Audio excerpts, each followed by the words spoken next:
Hello, Ursa. Thanks for joining me on my podcast. Hey there. Thanks for having me on your podcast. I'm excited to be here. So, we're going to talk about a very powerful technique for accessing the subconscious mind for high performance. Sounds fascinating. Can't wait to hear more about this technique. All right, do you know anything about hypnosis? Yeah, I know the basics about hypnosis. It's a technique that uses focused attention and suggestion to change a person's thoughts, feelings, sensations, or behaviors. Yeah, now that's a very surface thing, but what do you know about what's known as the two laws of self-hypnosis, which are, well, do you know what those are? Have you ever heard of those before? I can't say that I do. I know there are different theories and techniques within hypnosis, but I'm not familiar with those specific laws. Are they related to how quickly someone can enter a hypnotic state? Or maybe the level of focus needed? No, they're actually about more practical things. I learned them from Kappa-Cinean hypnosis at the Hypnosis Motivation Institute, and they're very powerful tools to understand. Very simple. Okay, I see. So these laws are probably more about how to use hypnosis to achieve specific goals, right? Yes, the two laws are repetition and association. Okay, so repetition and association. That makes sense. The more you repeat something, the more it sticks in your mind. And association is about linking new information to things you already know. Right, and it's about linking them for very specific purposes. So the way that this is done is, first, there's something I call the Emotional Incubation Method. Okay, I'm ready to learn about this emotional incubation method. So emotional incubation basically starts with you having yourself imagine or visualize, if you can, a certain situation in your life that you had some success with something or that you felt like you won. Okay, so I'm picturing this. It's like replaying a victory in my mind, focusing on that good feeling. Exactly. So now we can see this is setting us up for the association part. Like you said, association is linking to something else, right? Yeah, that's right. So I'm guessing we're going to link this positive feeling to something else I want to achieve. That's precisely it. And it's something that I feel like is missed a lot in discussions about using visualization or guided imagery or even hypnosis for a lot of people, is this association part that's very important. A lot of people miss this step. So it sounds like this association step is kind of like the secret sauce that makes the emotional incubation method really powerful. In a big way. So now I'm going to explain the emotional incubation method, which is actually really simple. And again, it requires you to think about, imagine, visualize something that you had a victory in, just like how we discussed before. Okay, I'm ready to hear about this method. Okay, and so then what's very interesting about using this incubation step is that it requires repetition, fascinatingly enough, that the thing that you're going to associate to something else that you repeat has to itself be repeated in order to strengthen its intensity. So it's like priming your brain with this positive memory before you try to associate it with something else. The more you revisit that victory, the stronger the feeling gets, right? That's precisely it. You're spot on. And this right here is what we're doing, is revisiting it over and over again and experiencing it from different angles and remembering as many details about it as possible. And that's like incubation. What do you know about the term incubation? Yeah, the word incubation has a couple of meanings. Sometimes it means creating the right conditions for something to grow or develop, kind of like how you incubate an egg to hatch a chick. It can also mean taking a break from thinking about a problem to let your subconscious work on it. That's correct. And Interestingly enough, though, I don't know if you understand that angle, but they're both really the same kind of thing. Incubating an egg so that it can grow and also stop thinking about something so that it can work itself out are very, very similar. It's basically doing something so that you can get to a better result. Okay, so it's like you're setting the stage for something to happen. You create the right conditions and then let the magic happen. Well, I wouldn't call it magic or let the magic happen. We're not really letting anything happen. We're guiding it and moving things in the right direction ourselves. But yes, I suppose we could say magic because that's what some people might think about it. You're right, it's definitely a process we're guiding, but it does feel kind of magical when we start to see results, doesn't it? To some people, I suppose it could, but I'm not much of a magical thinker anymore. So again, the incubation is really a way to help it grow and to make that type of feeling of victory or winning become intensified and really easy to recall is one of the main things. It's going to make it easy to trigger it at will. So it's not just about having the feeling, but being able to easily bring it up whenever you want. Like having a personal power-up you can activate. Yes, you can think about it that way.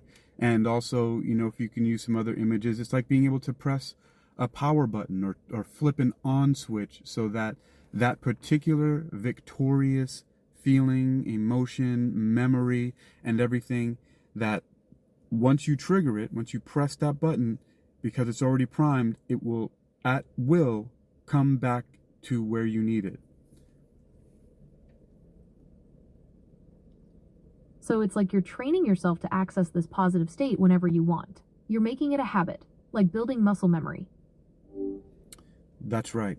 And so now what happens with that is that once you revisit it over and over again, you'll connect a word, like a keyword, or something that you do physically, like touching your ear or touching your nose, or even it could be a certain breathing sequence so that you can recall that particular state at will. We'll call it a state from now on, like a victorious state.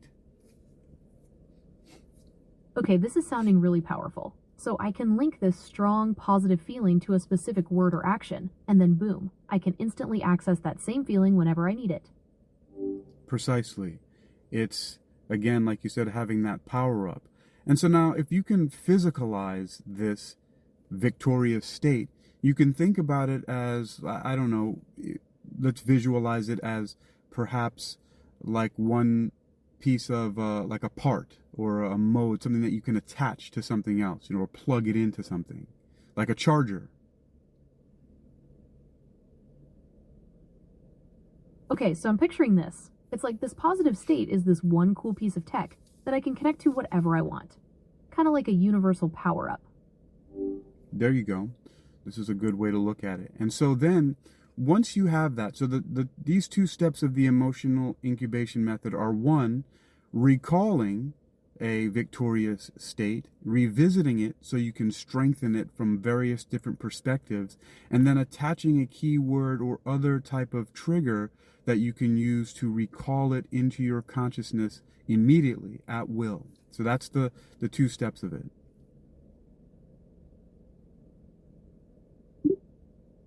Okay, I think I get it. So first, I replay my victory over and over to make that feeling super strong. Then I link it to something simple, like a word or a touch. And after that, I can just use that trigger to feel like a total winner whenever I want. Right, that's part of it. I wouldn't exactly word it that way, but that's close to it. And the thing is that it could be a single word or it could be a string of words. You can think of it like the keywords, like a short tail keyword or a long tail keyword that you would type into a search engine to get a certain result. So it's kind of like I'm creating a personal search engine for my best feelings. I can use a super specific phrase to find exactly the right mood I'm looking for. Exactly. So you basically dial that in, and again, remember, it's about incubating it. So the other part of that is that it doesn't always have to be something that you previously experienced. It can be something that you fabricate, a memory that you can create and that makes you feel good when you think about it, as long as you can sustain those good feelings, that victorious state, as I'm going to continue to call it.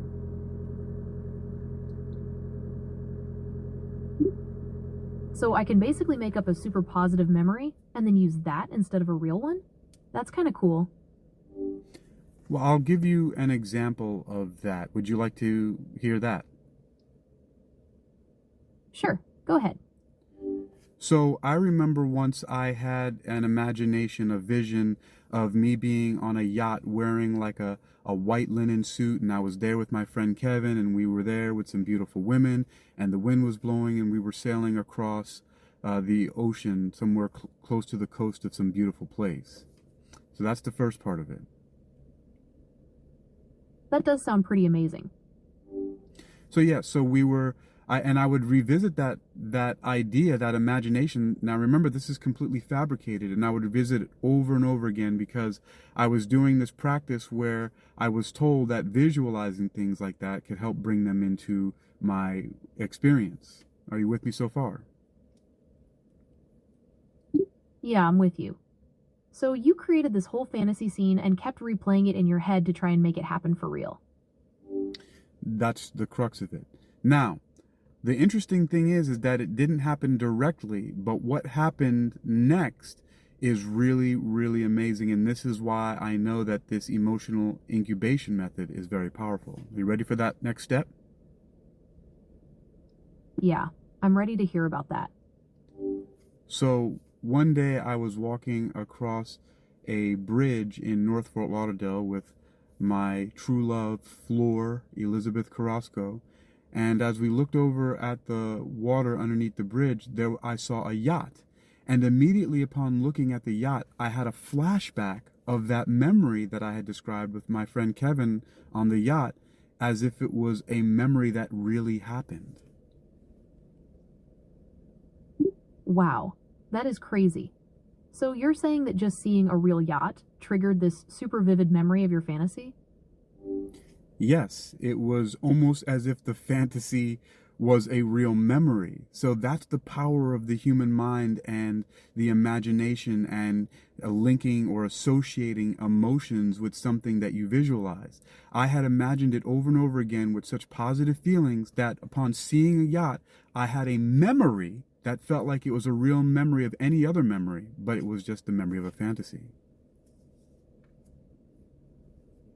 That's wild. So it sounds like your brain got so used to that fantasy that it started treating it like a real experience. Precisely. And I've actually heard of some research in neuroscience that says something like your brain can't tell the difference between a real experience or something that you imagine. Do you know anything about that? Yeah, I've heard similar things. There's research suggesting that the brain activates similar pathways when you imagine something versus when you actually experience it. It's kind of mind-blowing. I have some research about that very specifically involves something called visual motor behavior rehearsal and also mirror neurons. Do you know anything about those? I do know a little about mirror neurons. They're basically brain cells that fire both when you do an action and when you watch someone else do that same action. It's kind of like your brain is mirroring what it sees. Right. And so visual motor behavior rehearsal, or VMBR, is the imagination equivalent of that. It's when you imagine something, the same sequence fires, whereas with mirror neurons, the same sequence fires when you actually physically see something. So do you see the connection here so far? Yeah, I see what you're saying. It's like your brain gets tricked into thinking something's real, whether you're actually doing it, seeing it happen, or just imagining it. That's right. So I have realized that visual motor behavior rehearsal, when people imagine doing certain things, the same muscles fire in the same order as if they were really doing it, just like with mirror neurons. When you watch somebody doing something, the same muscles fire in the same order, except at what I call a sub-activation level, because it doesn't actually make the muscles have a high enough signal to do the work, to make the muscles move. So it's like a low-level practice session in your head. You get the benefits without actually doing the physical work. In some cases, and it does work because I know that I've improved certain physical activities like certain martial arts movements and things like that by imagining them repeatedly over and over again and then practicing in it. And it seemed like I had been practicing it all along. But that's the one thing that also is missed, is that it actually works better when you actually already are a practitioner of the thing than when you go imagine it. So it sounds like it's a skill multiplier. You get more out of it if you already have some experience. That's right. But you can still get something out of it even if you already don't have prior experience. So here's where we are so far. You ready to continue? Absolutely. I'm ready to keep going. Let's see where this takes us. All right. So far, I've linked the ideas of mirror neurons, visual motor behavior rehearsal, with this idea that the brain cannot differentiate between something that really happens and something it imagines, and showing how that's a big part of the science behind the emotional incubation method. Right, so it sounds like we're saying that the emotional incubation method kind of works on this idea of tricking your brain into believing something's real. The more you focus on it, the more real it feels, and then you can attach that feeling to something else. Yep, that's where we're going. And again, remember the other part is to create some type of trigger or anchor so that you can basically flip a switch, press a button, figuratively, or even, literally, like you could press on your nose or press a finger or press your pulse on your wrist or something like that, and recall that memory, that idea, that victorious state instantly. Okay, I see. So it's kind of like creating a shortcut to that powerful feeling. You don't have to go through the whole process of imagining the victory, you just use the trigger to go straight there. Yep, so now we're ready and primed to move on to the next step of the emotional incubation method, which is the part that is often missed, and there's a rationale behind that. Okay, I'm ready to hear about this next step. What's the big reveal? Okay, I'm not sure if we're going to be at the big reveal just yet, but I'll do my best to get there as quickly as possible. So the thing is now you have a new goal. There's something that you want to achieve. And the problem is that most people can imagine or visualize something, right? Yeah, most people can picture what they want in their head. Now, I wouldn't exactly say the word picture, because visualization and imagination aren't necessarily the same thing. Visualization is more like that word picture that you used, whereas imagination is more like just kind of knowing some of the details about it. It's like knowing the story, maybe even hearing the words in your head or having certain feelings about it. But it's not necessarily visual. That's why I separate those two terms. Okay, so it sounds like you're saying that visualization is more about seeing a picture in your head, while imagination is more about creating a whole experience with all your senses. Well, imagination doesn't have to be all the senses. People can imagine things not necessarily with all the senses. It can just be some senses, or it could be all of them. But remember, I'm separating visualization from imagination because they're not exactly the same thing. Visualization is a special part of imagination. Okay, so it sounds like visualization is like a subset of imagination. You can imagine things without actually seeing a picture in your head. That's right. So now the thing is that a lot of people can imagine and or visualize things that they want to achieve. But the problem is that most people don't understand that they have to attach this victorious state to it, because when they don't, they're either leaving it to chance, or they're by default attaching it to a failure state. Okay, so it sounds like we're saying that just imagining success isn't enough. We need to link that positive feeling we created earlier to our new goal to really make it powerful. Right. Now, not for everybody, because for some people, it's enough. Because again, some people's default state, because of their upbringing, because of experiences they've had and things like that, and encouragement and all that, they can imagine something and they automatically believe, therefore already link a victorious state to what they're imagining and or visualizing, and so they have a better chance of getting there. So for some people, it's not the whole deal. Okay, so it sounds like some people have an easier time believing in themselves, so they don't need this extra step. But for most people, it's really important to make that positive connection. Well, I think everybody needs the extra step. It's just that not everybody needs to think about the extra step to make it possible first. There's, this idea that we go from unconscious incompetence to unconscious competence. You understand that? Yeah, that model basically says we start out not knowing what we don't know, then we realize we don't know something, conscious incompetence. And with practice, we get better until we're good without even thinking about it, unconscious competence. Right, and that third step before unconscious competence is conscious competence, where now you know what you're knowing. You have to kind of keep thinking about it a little bit more, but then yes, eventually it becomes part of your procedural memory. Right, so it's like you have to actively think about it at first, but then it becomes automatic. Yes, and this is after you don't know. So now you see that progression. That's why some people are able to simply visualize and imagine certain things, and it automatically works better for them because they are unconsciously competent, meaning they automatically are attaching a victorious state to their goals that they've imagined or visualized. Okay, so it sounds like those people are lucky because they skipped a step.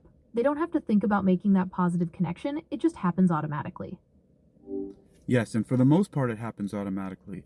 But you see, they're not doing it consciously, and maybe they never did, so it's at risk sometimes of being hijacked by different experiences and things that happen in their life, or some things might get in the way, or maybe they have a low blood sugar crash, they didn't eat right, didn't sleep right.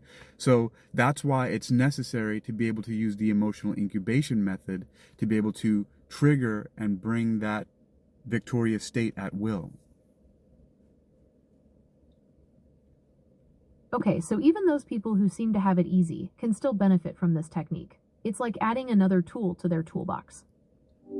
Absolutely. It's actually showing them what the process that they're actually have been using, which they may have not known about. They just automatically assumed that things work out for them because they always have, but they didn't really know why. And it's specifically because this idea that I'm calling a victorious state, it's specifically because they're attaching it, they're plugging in directly that universal power source of that victorious state to their imagined or visualized goal. So it's like they've been using this method without even realizing it. Now they can consciously use it to get even better results. Yeah, they can consciously use it if they need to. Some of these people, again, as we spoke about before, sometimes they're doing it automatically, but this is just allowing it to be broken down so that they can understand if they don't achieve certain things, they can maybe use this as a way to analyze it, or hypnoanalyze it, as I like to call it, to see if perhaps that's something that happened, that maybe they were attaching a failure state rather than a victorious state, or maybe even a neutral state to it, and that's why they didn't get the result they desired. Okay, so this technique can also help people figure out why they're not succeeding sometimes. It's like a troubleshooting tool for your goals. Exactly. So now you can see. Okay, so to recap, this emotional incubation method is all about linking a strong, positive feeling to your goals. You do that by replaying a past victory over and over to supercharge it, then you attach it to something simple like a word or action. Finally, you connect that feeling to your goals to make them feel way more achievable.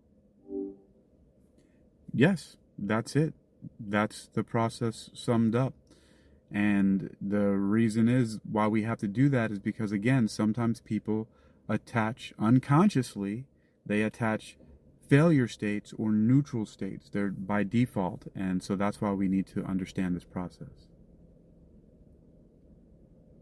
Okay, so it's not just about attaching a positive feeling, it's about replacing any negative feelings we might have unconsciously linked to our goals. Right, because it's a way of weeding out the garden, so to speak. You know, there's an idea that's talked about the subconscious mind is a fertile garden. It doesn't care what you plant. It'll grow whatever you do plant, but it doesn't care what you plant. Okay, that makes sense. So we really have to be careful about what we focus on, because the subconscious mind will make it grow, good or bad. Yes, it's said in some of the training that I have from the Hypnosis Motivation Institute in Tarzana, California, that you can look at the mind as being split into certain things, like 12% of it is the conscious mind and 88% is the unconscious or subconscious mind, which is like an iceberg. You see the 12% above the water, but the real heavyweight is underneath the surface. Right, so most of our thoughts and feelings are actually happening below the surface, where we can't see them. And that's why this technique of linking positive feelings to our goals is so powerful. It's kind of like planting seeds in that subconscious garden. Right, because the subconscious mind, again, doesn't discern what you plant. It'll take anything that you plant. That's, again, why we have to be very intentional and deliberate about what we're planting, because it'll grow whatever we do plant, whether it's corn or nightshade, which is a deadly poison. Okay, so it's like we're the gardeners of our own minds. We have to choose the seeds we plant carefully. Yeah, and you see, this all now sounds very simple, but it was necessary to look at all the component parts about this emotional incubation and to look at it as why sometimes people don't achieve their goals, because you can imagine something, but if you imagine it with this failure state attached to it, then what your mind does is it tracks backwards to get you to a place where you're going to ultimately feel those failure feelings. Okay, so it's like our brain is trying to be helpful, but it can get us stuck in a loop if we're not careful. We need to give it the right directions so it can take us where we want to go. Yeah, if you think about, for example, achieving a fitness goal, but you have a bad feeling about it, that failure state about it. You can imagine it all you want, and you can build it up all you want in your mind and see it over and over again and have lots of details about it. But if the feeling of failure is attached to it, then you're eventually going to go through behaviors that justify the feelings of failure, because by the time you get to a certain point, you'll be justified in feeling like a failure because you will have failed at achieving that goal. Okay, so it's like our brain will sabotage our goals if we're not careful. It'll set us up for failure just to justify that negative feeling we have. Yeah, so seen in that way, it's not really a sabotaging, actually. It's actually helping us to achieve what we feel about that goal. Right? It's kind of like our brain is just trying to be consistent with itself. If we have that negative feeling, it'll try to find ways to make it come true. Yes, like the old saying about the self-fulfilling prophecy. And what we're really prophesizing is the feeling that comes along with things. So if we're constantly feeling like we're not going to achieve it, or we're feeling like how we do if we've ever lost, and we attach that to something that we want, then we're going to end up feeling like we've lost because we have, because that's where our behaviors led us, behaviors being controlled by the subconscious mind. Okay, so it's like our feelings about something can actually become a sort of self-fulfilling prophecy. If we believe we'll fail, we might set ourselves up for failure without even realizing it.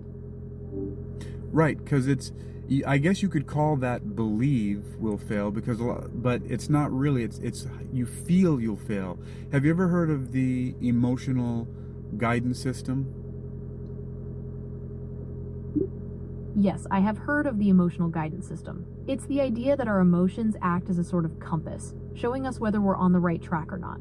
Basically, positive emotions mean we're aligned with our goals, while negative emotions signal we might need to make a change.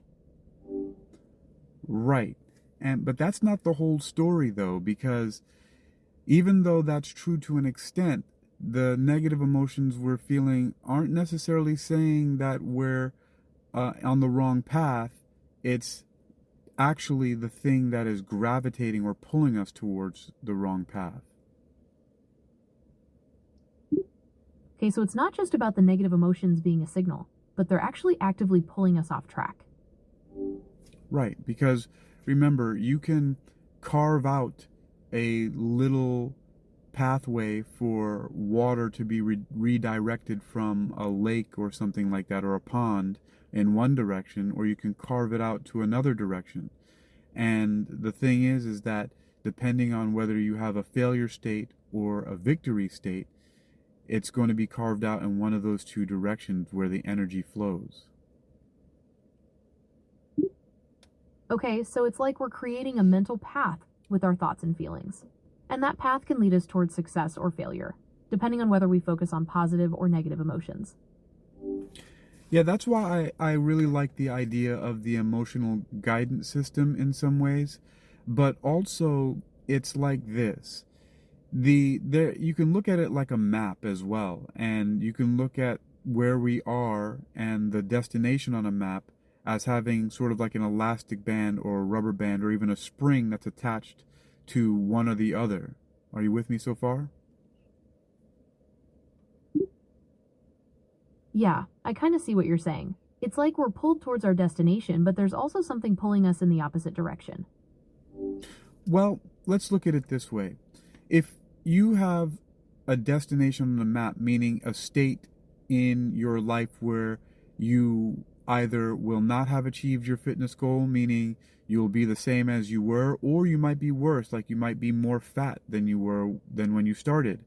There's an emotion that's attached to that. And if you're constantly feeling that emotion about your goal, then that elasticity will pull you towards the things that achieve that. And on the other hand, if you have the achievement or victory state. Okay, so it's like those negative emotions are creating a kind of mental resistance that's pulling us away from our goals. Right. It's pulling us into a way that will rightfully regard the goal in that light. It's basically a justification, like we said before. Okay, so it's like those negative emotions are creating a kind of mental resistance that's pulling us away from our goals. Or even carving out a roadmap for our behaviors to get us to rightfully, justifiably feel that. The mind asks itself the question, why am I feeling like this? Why am I feeling like this when I'm doing all these things to achieve my goal? And the thing is that you eventually have to come to a point to justify why you're feeling that way. The mind can't hold on to that for long without justification. Okay, so it's like our brain doesn't like having conflicting feelings. If we have a goal, but we also have this negative feeling, it tries to find a way to make sense of it. And that can sometimes lead us down the wrong path. Right. Now, some people are more resilient than others, and no matter how they feel, they can achieve their goals. So that's why it doesn't apply to everyone. And I know that's with me, for example, as well. I don't always feel good about doing things, but I do them anyway because of discipline, which is another part of this as well. So it sounds like some people can kind of power through those negative feelings. Maybe they have a lot of discipline, or they're just really good at ignoring that little voice in their head. Yeah, it's the difference between planning and strategy. You know, a plan, it gives you a direct roadmap, or it's like an algorithm. If this, then that. And you keep following the if this, then that, you'll get there. That's how you power through with discipline. Whereas a strategy is more like having a vision and a goal and an idea. And that's where most people are, and that's why it's more difficult for them when they have this failure state rather than the victory state.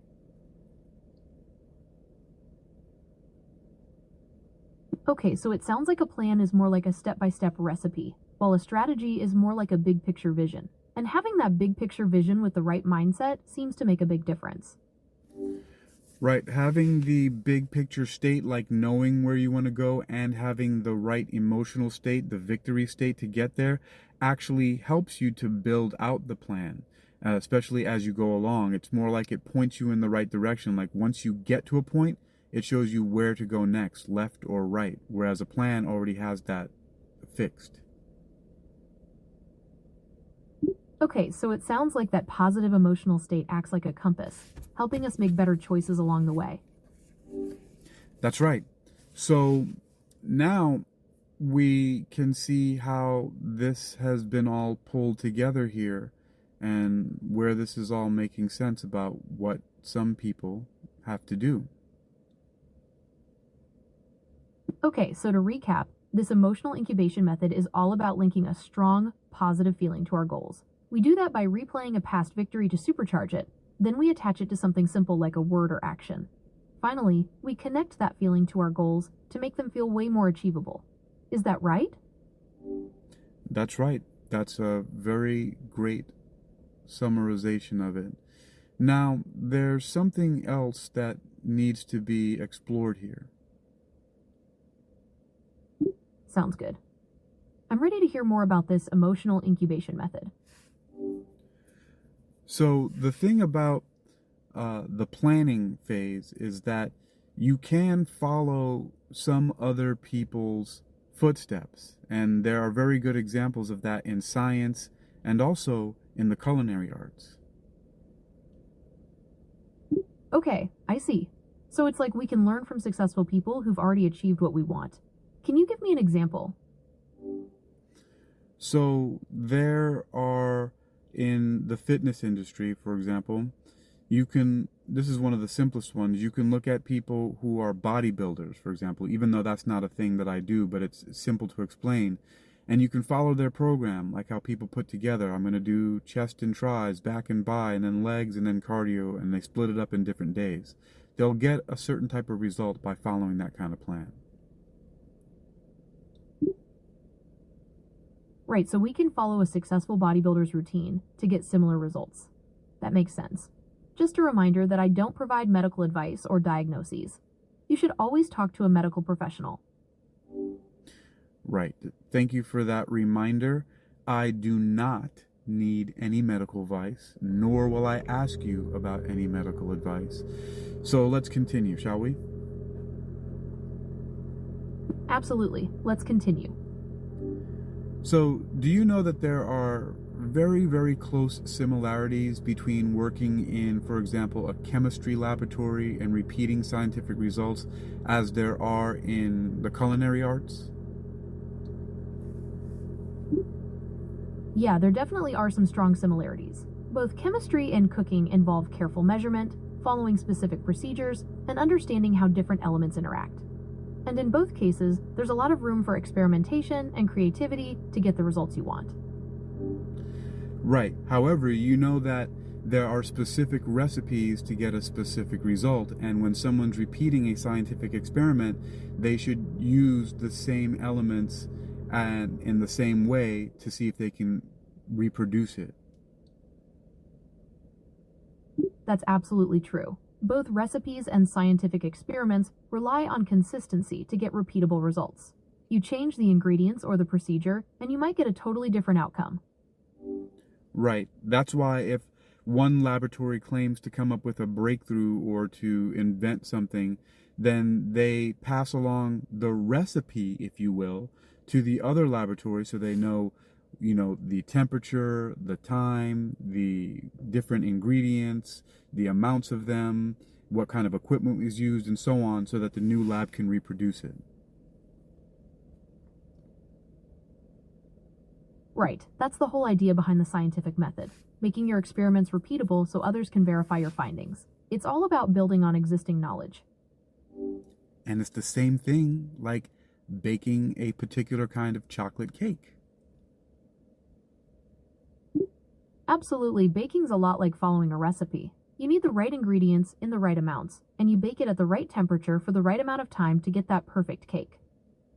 Yeah, and so you see, that's exactly what goes on in that scientific method in a laboratory in order to reproduce or have repeatable results that someone has claimed. Verification. Absolutely. It's all about having that step-by-step process that anyone can follow to get the same results.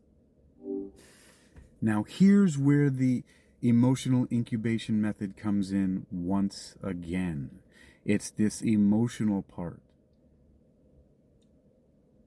Right, so I'm curious how emotion plays into this whole process. Up until now, we've been talking a lot about logic and following specific steps. Right. So, I'm a human being, and many human beings have emotions. And what's interesting about the cooking and laboratory analogy is that sometimes emotions can get in the way of the work. Absolutely. Emotions can definitely play a role in both cooking and scientific experimentation. Sometimes, frustration or impatience can mess up a recipe or lead to mistakes in the lab. On the other hand, a positive mindset and a sense of curiosity can lead to new discoveries. Right. And also, if you are dedicated to a purpose or to a cause, you can override those negative emotions and avoid making certain mistakes. That's why the emotional incubation is so important. Absolutely. Having that strong motivation and positive focus can help you push through those tough moments. It sounds like that ties back to the whole idea of the incubation method, priming yourself for success with those positive feelings. Now, have you ever heard of the marketer named Dan Kennedy? Yeah, I know Dan Kennedy. He's a pretty big name in the marketing world, known for his no-nonsense approach and focus on direct response marketing. Yep, he's a freelance marketer. His no nonsense approach, he usually calls it his no BS approach. One of my favorite books of his is called The No BS Wealth Attraction for Entrepreneurs. That's one of his best. Kennedy really has a way of cutting through all the fluff and getting straight to the practical stuff. What do you like most about that book? Well, about that specific book, there's a wealth magnet, as he calls them, that is called independence. And that's actually something that I really focus on. I also like the fact that he mentions Earl Nightingale in the book as well. That's awesome. Independence is definitely a powerful motivator, and Earl Nightingale was a legend when it came to personal development and mindset. It sounds like that book has a lot of great stuff in it. It does. And maybe we'll revisit Earl Nightingale and that independence wealth magnet later. But one of the things about Dan Kennedy I really wanted to talk about that has a direct link to the emotional incubation method is something that Dan Kennedy taught me about clearing the calculator. I'm really interested in hearing about this. I know the whole idea of clearing your head and focusing on one task at a time is important, but I'm curious how Dan Kennedy frames it. Well, basically, I also can link it to something that Seth Godin said. And the idea really is about how Seth Godin talks about people don't necessarily care about authenticity. They don't care if you've had a bad day, if you're a surgeon. They want you to just show up and be a professional. They want you to show up consistently and be that thing, that person, that appearance that they gravitated towards you for. So it's like you need to be in the right mindset to perform at your best, no matter what's going on in your personal life. You can't let those negative emotions or distractions get in the way.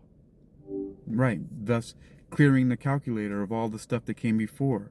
It's like you get up in the morning, you might have had a fight with a significant other or something bad happened the night before, but you have a commitment to an engagement that you have to do, like a speech or a class that you have to teach or something like that, and you have to clear out that other stuff from the calculator and get to it.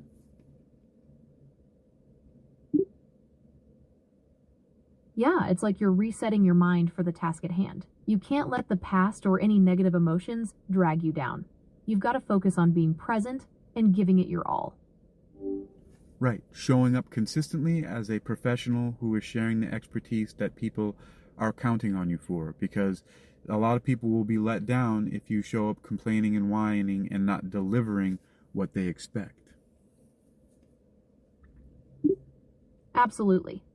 People respect professionals who are focused and reliable, no matter what's going on in their personal lives. It's about being there for your audience and delivering on your promises. Now, the key here about the emotional incubation method is that one other thing we miss about this is why don't we show up like that consistent professional expert for ourselves all the time? That's the point here. That's a great point. It seems like we hold ourselves to a different standard than we do others. We'd never accept a doctor performing surgery while distracted or upset. but we might not give ourselves the same respect when it comes to achieving our goals. Right. And therein lies the reason why we must clear the calculator. And one of the ways to do that is by having a preset, if you will, that you can call upon or press the button or trigger to recall that victorious state. Okay, so it's like we need to treat ourselves like the professionals we want to be. And part of that is being able to get into the right mindset on demand, which is where that emotional incubation method and those triggers come in. That's right. So that is why that particular part of the process is so important. It's like having a preset. You can, preset is sort of like, one example is cruise control. I'm in my car all the time. So, you can have a preset of what speed that you want to be on because maybe you use the same highway all the time when you're going to work on your commute. So you simply press one button and the car is automatically going. Right, it's like you're setting your mind to cruise control so you can stay focused and consistent, no matter what's going on. You're not constantly having to think about where you're going, you just have that positive momentum pushing you forward. Yes, and the interesting thing about that is this is, I can look at it from the perspective of me being a clinical hypnotist, that we understand that when people attach these failure states to their goals, it's like a different kind of cruise control. It's like it presses on the gas pedal but drives them into a wall. It doesn't have the hands on the wheel. Right, so it's like they've got this autopilot on, but it's taking them in the wrong direction. They're not really in control, even though it might feel that way. Yes. So basically what we're doing with the emotional incubation method is presetting an autopilot or a cruise control that is going to be in our best interest rather than one that is willy-nilly by default or that can have detrimental, goal-crushing, or even more serious outcomes. Okay, so it's like we're taking control of our own cruise control. Instead of letting our autopilot take us where it wants, we're setting it to take us where we actually want to go. That's right. And so that's the whole idea of the emotional incubation method's power. And that's just a name that I'm giving it. I don't know what other names people have used before, but again, it's having that powerful universal cruise control or autopilot that we can turn on at will so that we don't have to think about it all the time and get us to where we're going. Okay, so to recap, this emotional incubation method is all about linking a strong, positive feeling to our goals. We do that by replaying a past victory to supercharge it, then we attach it to something simple like a word or action. Finally, we connect that feeling to our goals to make them feel way more achievable. Is that right? Yeah, we connect them to make it way more achievable or make it feel way more achievable. I suppose you could say feel way more achievable, but it's really to actually make it more likely, more probable to be achievable because, Right, it's not just about the feeling, it's about actually increasing the chances of success. Yes, the feeling definitely is a huge part of it because that's the whole thing. Emotions are a feeling. It's an internal experience. And so, yes, that's a huge part of it. But it also increases the probability that we'll succeed because we kind of reverse engineer to that point of feeling that. Again, the self-fulfilling prophecy. Got it. So it's not just about tricking ourselves into feeling good, it's actually setting us up to make better decisions that lead to those positive feelings. Right, because there could be a possibility to be delusional about certain things, about feeling good and thinking that you're doing good when really that's not what's happening. So there needs to be a way also to be accountable. Right, it's important to have some way to track your progress and make sure you're actually moving in the right direction. You don't want to just rely on the feelings. Yeah, the tracking is also somewhat really simple. It's actually kind of trinary. I don't know if is that a term, trinary, as opposed to binary? I'm not familiar with the terms ternary and binary in that context. Could you explain what you mean or rephrase it? Well, I said trinary, as in tri meaning three, and binary, bi meaning two. But I was asking if there was a word trinary. Okay, so you're asking if there's a word for a system that uses three options instead of two, like a trinary system instead of a binary system? Yeah, that's what I'm asking. Yes, there is. A system with three options is called a trinary system. It's not as common as binary, which has two options, but it's a real concept. Okay, so I was on it. I guess I thought I was just making it up, but see, that's the power of having a very wide interest in vocabulary, is that you can kind of come up with things sometimes and they happen to be already well established terms. That's really cool. It's always fun to discover new words or realize there's a specific term for something you already knew. So how does this trinary system relate to tracking progress? Well, it actually has to do with integers, really, and a very simple point scoring system. You either have +1, 0, or -1. That's the trinary system. A +1, 0, -1 system sounds like a simple way to track progress. It seems like it would let you easily see if you're moving forward, staying the same, or falling behind. Exactly. And you can look at it that way as, I think the statement or the phrase is attributed to Shakespeare where he says, all the world's a stage and we are all players playing our part, something like that. That's a really interesting way to look at it. It's almost like we're constantly performing on this big stage called life, and sometimes we need a system to track how well we're playing our part. Right. And so that leads me to another learning from Seth Godin, which is the fact that he talks about strategy. One component of it are games. And of course, games we track by points, winning, losing, and stuff like that, or tying. That's a really interesting way to look at it. It's almost like we're constantly performing on this big stage called life, and sometimes we need a system to track how well we're playing our part. And remember, playing, right? Playing our part, playing a game. Performing on a stage is also a way of playing a game, because we're either going to get boos, -1, we're going to get silence, neutral, 0, or we're going to get applause, which is a positive one. Right, so it's like we're constantly trying to get those positive points, and the emotional incubation method helps us stay in that winning mindset. Yeah, and we can even write it down on a piece of paper or use our mobile device, and we can track either the positive or negatives throughout our day. After a certain amount of time, we can either just put in a 1, we can put in a 0, or we can put in a -1. And at the end of each day, we can tally it up and see what our score is.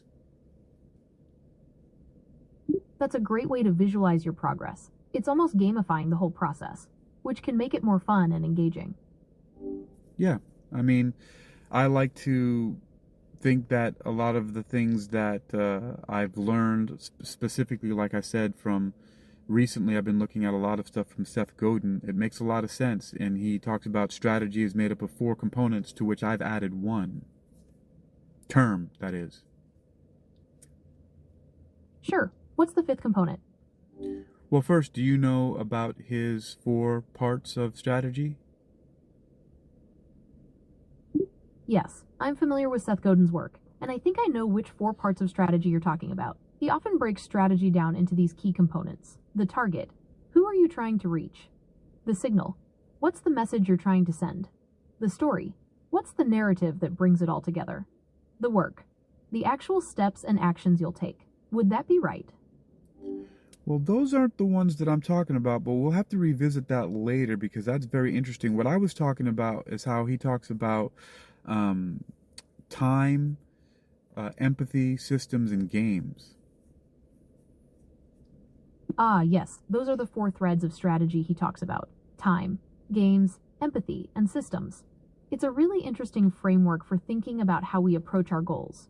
So what's this 5th component you're adding? I'm adding a U because I'm a little bit obsessed with acronyms. And so can you imagine what word you can make when you add a U to those?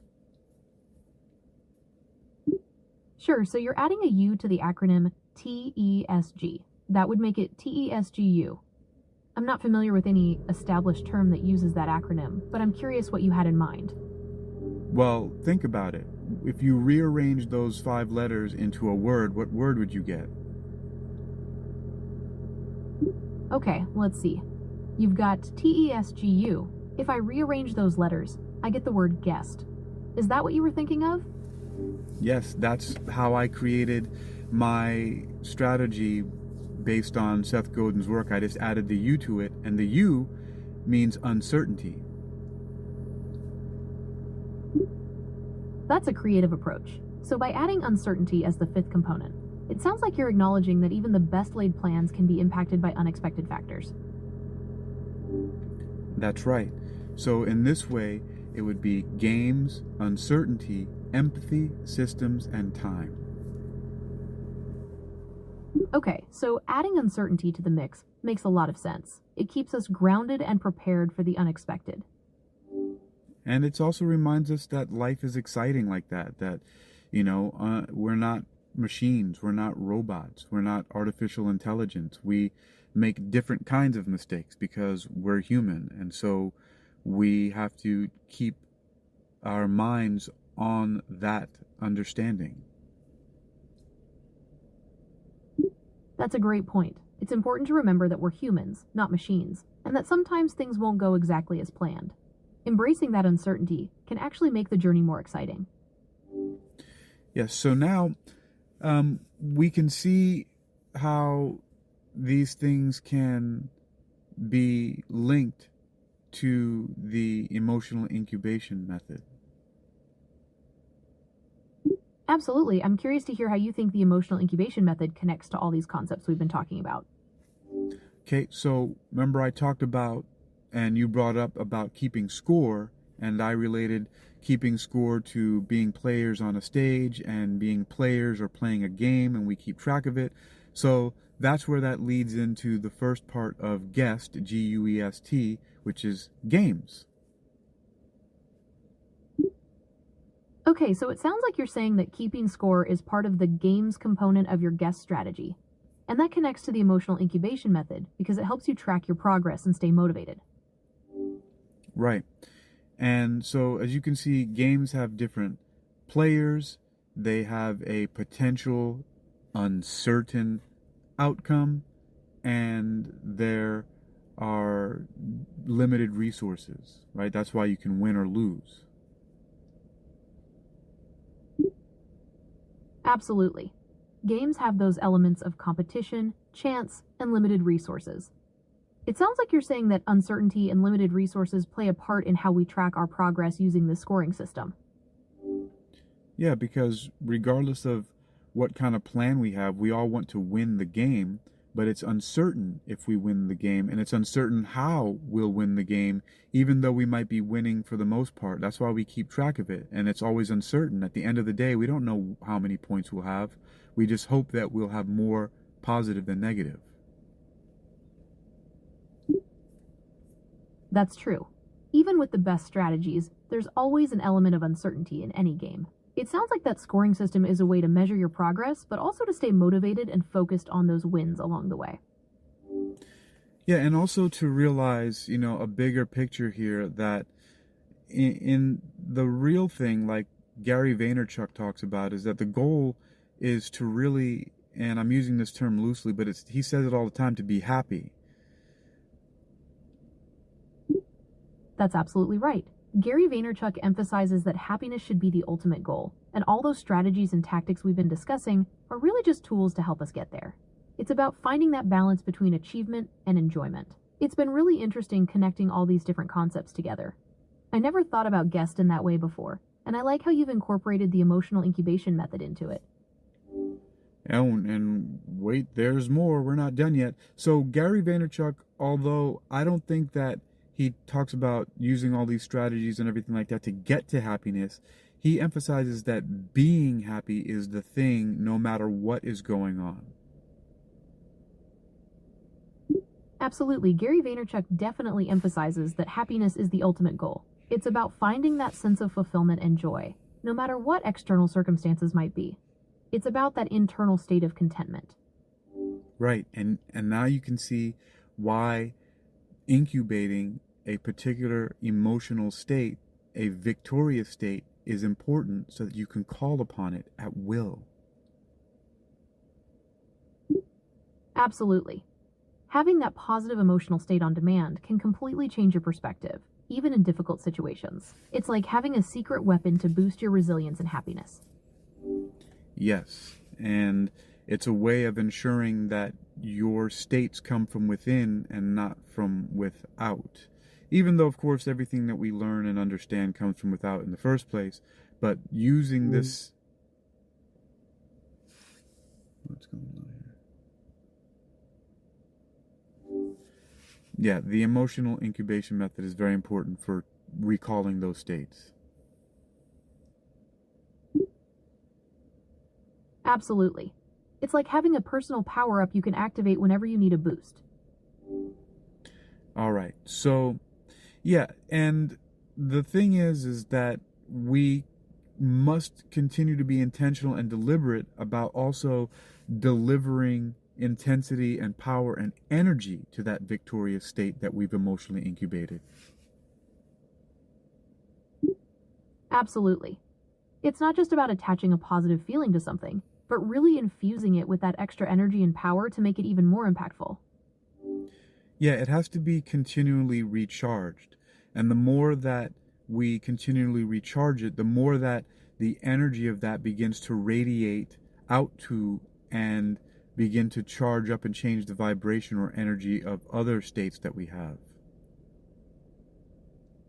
That's a great point. It's like that positive energy starts to spill over into other areas of your life. The more you focus on it and strengthen it, the bigger impact it has. Yeah, and again, going back to those ideas from neuroscience of visual motor behavior rehearsal and mirror neurons, there's a connection there as well. Absolutely. Both visual motor behavior rehearsal and mirror neurons play a role in how we learn and internalize experiences. It's fascinating to think about how these processes interact with our emotions and the way we form habits. Yeah, and I don't know if you know this about neurology, about neurogenesis.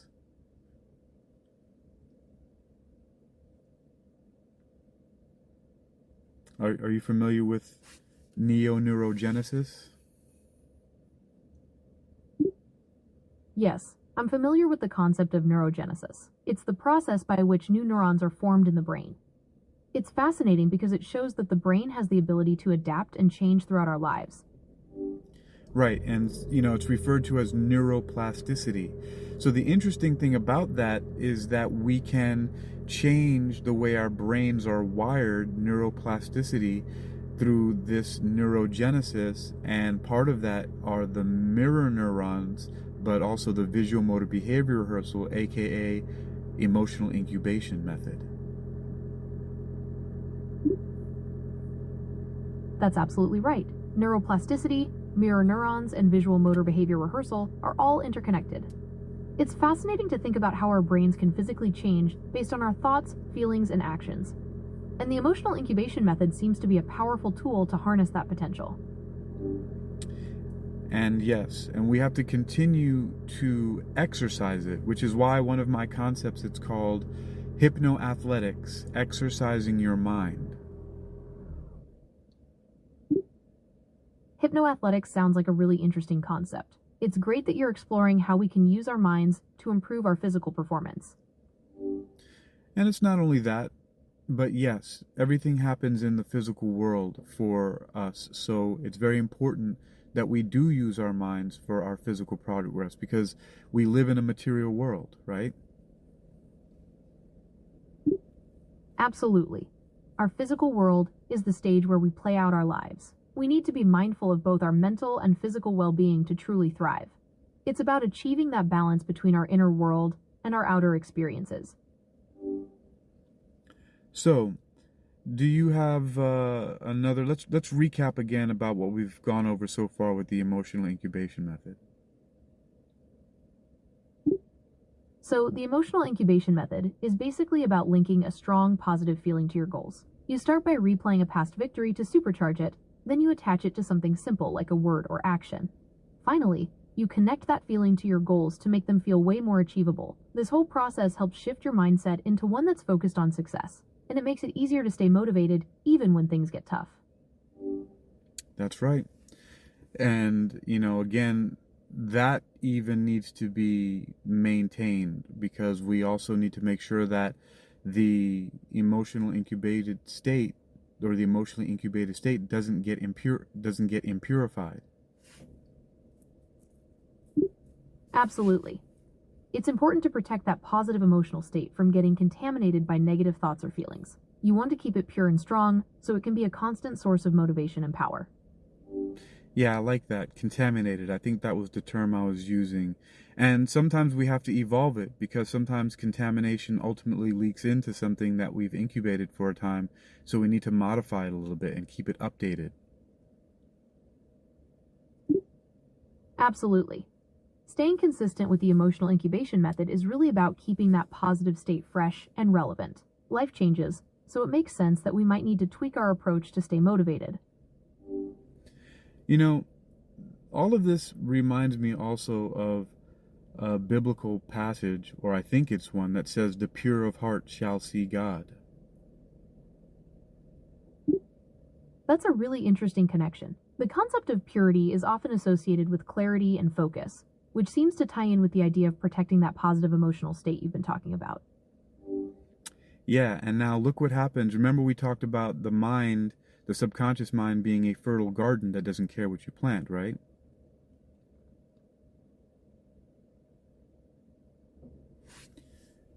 So you remember we connected the idea of the subconscious mind being a fertile garden that doesn't care what you plant, right? Absolutely. The subconscious mind is like that fertile garden. It'll grow whatever seeds you plant, good or bad. It's about being intentional with the thoughts we choose to focus on. All right, now I'm showing how we can connect that statement, "The pure of heart shall see God," to that understanding. Okay, I'm ready to hear how you're connecting those dots. Okay, so remember, pure is, how did you define it? I define pure as being clear and focused, without any negative distractions. It's like having a clean slate where you can plant the seeds of your intentions. Now, what about heart? How would you define that? In this context, I'd say the heart represents our core emotions, desires, and motivations. It's like the inner compass that guides our actions and decisions. Or, AKA, the subconscious mind.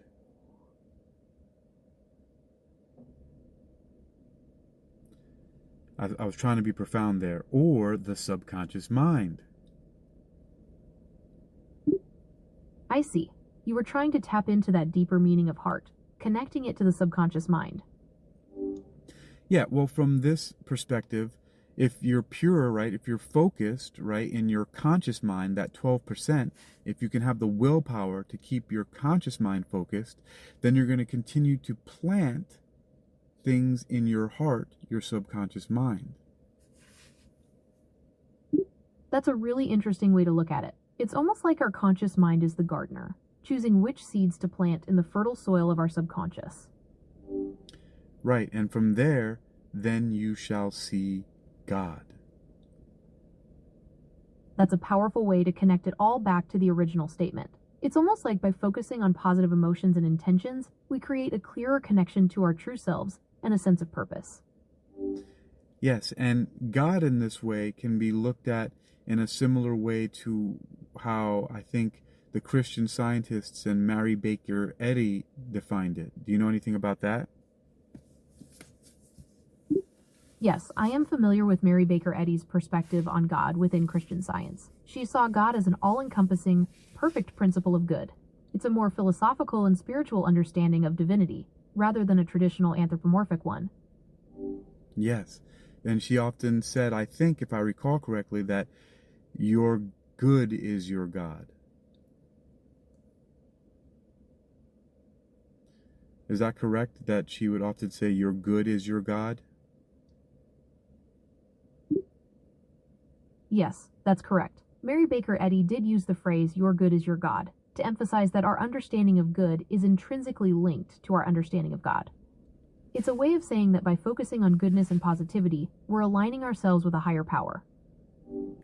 Yes, but now put this in perspective of what we've been talking about the subconscious mind, that the pure of heart shall see God, that if you keep your thoughts clear, you'll plant those thoughts into your subconscious mind, the heart, and you shall see your good, that thing that you want. The pure of heart shall see God. That's a fascinating connection. So by keeping your thoughts pure and focused on the positive, you're essentially aligning yourself with that higher power or sense of good that Mary Baker Eddy talks about. It's like you're creating your own reality through the power of your thoughts. Yeah, but it's not so much connected to the idea of what Mary Baker Eddy was saying. I'm just saying that I agree with how it's defined as good can be equated to God, right? It's your good is everything. That's what you're really trying to get to. Only you can experience that. Absolutely. Mary Baker Eddy's teachings emphasize that our understanding of good is what defines our experience of God. It's about recognizing the divine within ourselves and focusing on that inherent goodness. Right.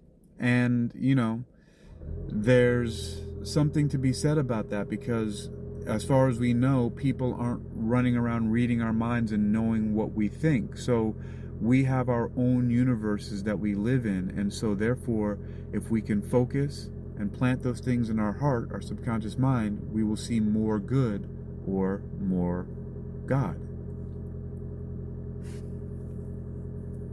That's a powerful perspective. It's about taking control of your own reality by focusing on the positive and cultivating that inner sense of peace and fulfillment. Yeah, but it's also, remember, it's gamified. So there is a sense of, fulfillment and peace, but it's not always so, because there's uncertainty.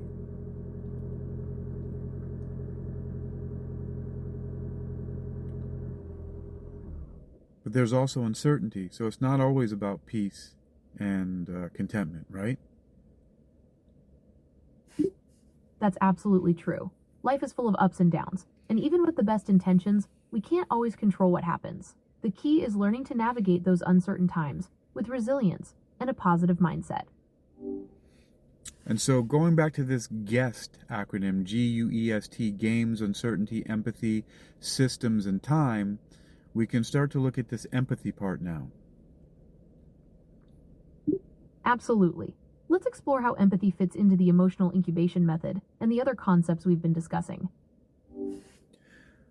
So, empathy, and I'm going by the way that Seth Godin defines it, is really understanding what other people are already gravitating towards, what they already want, and then simply being able to deliver that to them, like I talked about earlier, being consistent. That's a great point. Empathy is about understanding the needs and desires of others, and consistency is about delivering on those expectations. It's really about building trust and connection with your audience. Now, there's something interesting that the practitioners of Buddhism talk about this type of empathy, or at least my mind is making this particular connection.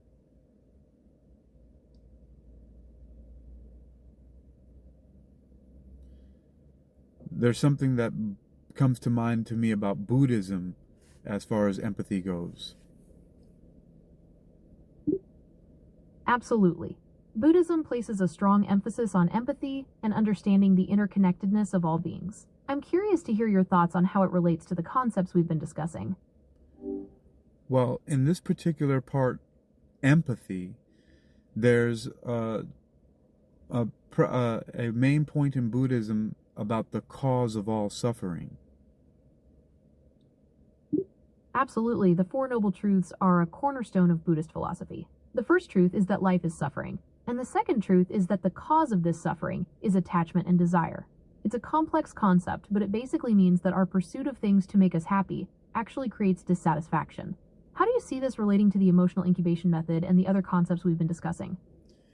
Well, it really has to do with you said attachment and desire, but I found it to be purely selfish desire, because yes, we can have selfish desire, but if they're purely selfish desires, we are not having empathy for other people, and that's cutting us off from what is really required in life. That's a great point. Buddhism emphasizes that true happiness comes from inner peace and compassion, not from external possessions or achievements. It's about finding that balance between our own needs and the needs of others. Now, the interesting thing that I found is that by continually being able to recall, to trigger, to bring upon that victory state that has been incubated emotionally through this method, it can keep us on track of being able to be empathetic towards other people. Absolutely. Using that trigger to access your positive emotional state can help you stay focused on your goals, while also maintaining that sense of empathy and connection to others. It's like having a personal power-up that also enhances your ability to relate to others. Do you want to explore any other connections between these concepts, or would you like to summarize what we've learned so far? Let's summarize so we can get a fix, a hold.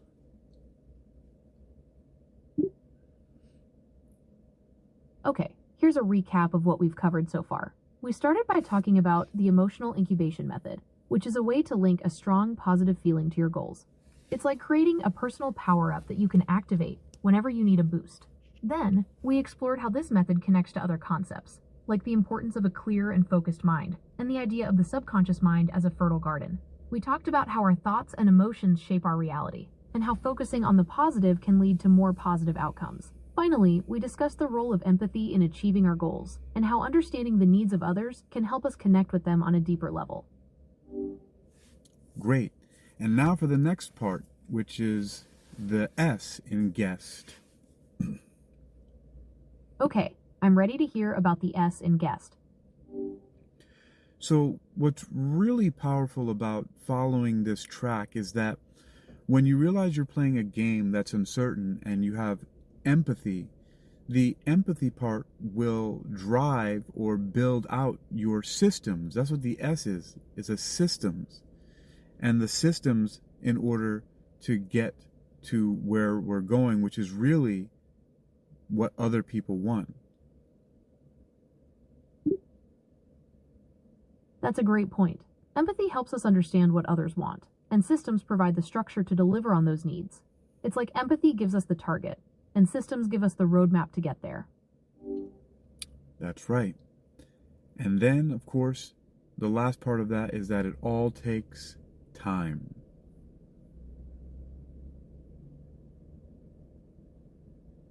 Right?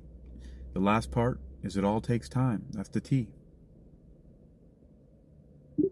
Absolutely.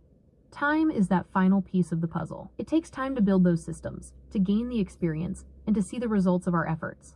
Consistency and patience are key. So to recap, the guest framework is all about understanding the game you're playing, having empathy for your audience, building systems to support your goals, and recognizing that it all takes time. And the emotional incubation method is one tool we can use to stay motivated and focused along the way. Right. And of course, I used guest, so there's that uncertainty component, games, uncertainty, empathy, systems, and time. That's absolutely right. You've added uncertainty as a reminder that life isn't always predictable, and that flexibility and adaptability are important qualities to cultivate.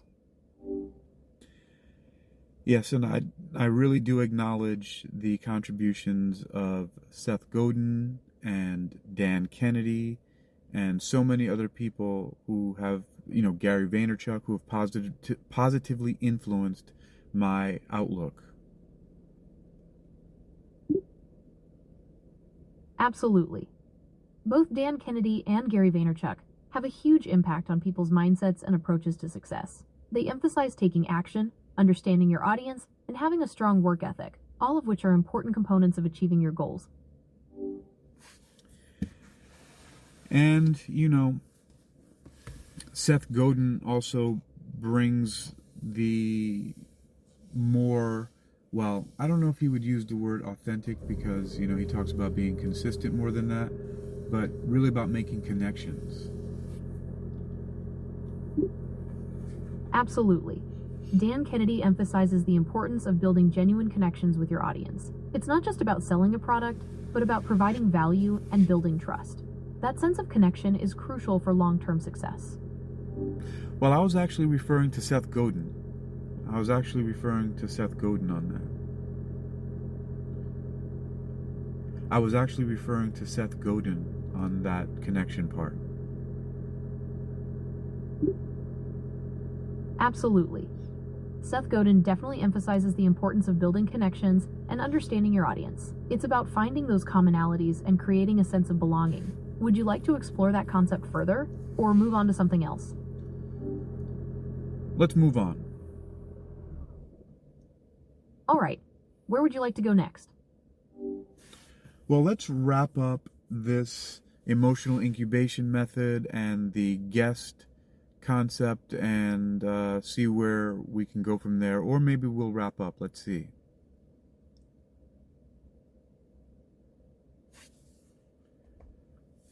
Let's recap guest and emotional incubation method one more time, and then maybe we'll continue or we'll wrap up. Okay, here's a recap of the emotional incubation method and the guest framework. The emotional incubation method is about linking a strong, positive feeling to your goals. You do this by replaying a past victory to supercharge it, then attaching it to something simple like a word or action. Finally, you connect that feeling to your goals to make them feel way more achievable. The guest framework focuses on 5 key elements: games, embracing the competitive nature of life and tracking your progress; uncertainty, acknowledging the unpredictable nature of things and being adaptable; empathy, understanding the needs and desires of others to build stronger connections; systems, creating structures and processes to support your goals; time, recognizing that achieving your goals takes consistent effort and patience. Both the emotional incubation method and the guest framework are tools to help you stay motivated, focused, and successful in achieving your goals. All right. Well, that is a great summarization and recap of that information. You have helped to keep me focused because I tend to stray a lot, and this is great to have you as my assistant and my podcast guest. I'm so glad I could help. It sounds like you've got a lot of valuable insights and strategies to share with your listeners. Do you have anything else in mind for this episode, or would you like to wrap up? Let's see, Ursa. I think that we can wrap up and then we can get another session going later. Sounds good. Thanks for having me on your podcast. It's been a lot of fun exploring all these concepts with you. And I appreciate you keeping me focused. Sometimes a human needs a little bit of AI to stay on track.